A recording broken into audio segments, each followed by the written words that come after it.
I've spoken to a number of Liberals on this show about Justin Trudeau and his leadership, and now I'm speaking to Dan McTeague, who was a Liberal member of Parliament for almost 19 years, and he knows politics, and he knows leadership. He joins me right now because a number of people across the country are saying, we aren't very happy with Mr. Trudeau and his antics, and they've been going on for a long time, but it's just getting worse. His policies, some of his speeches, the fact that he seems to be losing connection with Canadians.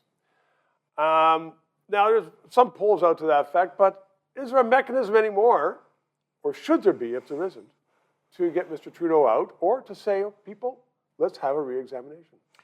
I think the public is always grumpy with their leaders. It doesn't really matter what time it might be or who happens to be there. I fully remember as a kid seeing, Maclean's magazine with pictures of Trudeau, so how people, the first one, Pierre Elliott, how they disliked him. Now, of course, he's revered. I think time tends to change these things. The danger for Justin Trudeau and the Liberals isn't just complacency. It's that you have a coalescence of angry people, people who are fearing that the country is not going to make it out of this post-COVID period. Right. Energy prices, the cost of living, the inability to get jobs, and of course, a divisive approach, I think, by the Prime Minister in many respects, not just in terms of virtue signaling, not just in terms of playing one region against another.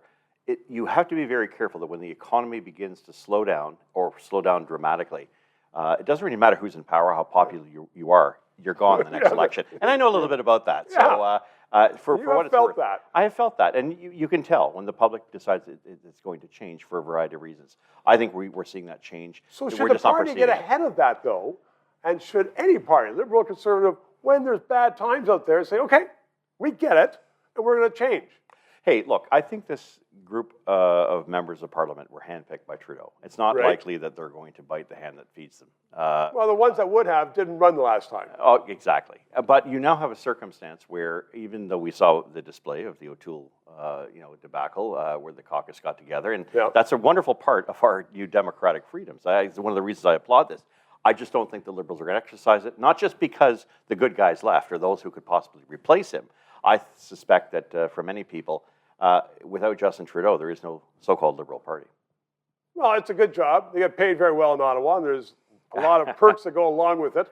And your concern, though, is that the party doesn't have this broad base that it used to. It's just a bunch of MPs and one leader. I don't think they're reading the tea leaves very well. I think the country is in serious trouble financially and politically. I don't think there's much holding it together. And of course, with the economic situation potentially being as bad as I think it's going to be, interest rates going up, less jobs, less growth, I think it's going to be, the time will be nigh for this particular government. Dan McTeague, we'll cover that one again in 3 minutes. As you can tell from what you just heard and saw, there are a lot of issues that have to be decided in Canada, and we need independent analysis of them. So, help us stay on the air. Subscribe, tell your friends, PayPal, and thanks for watching.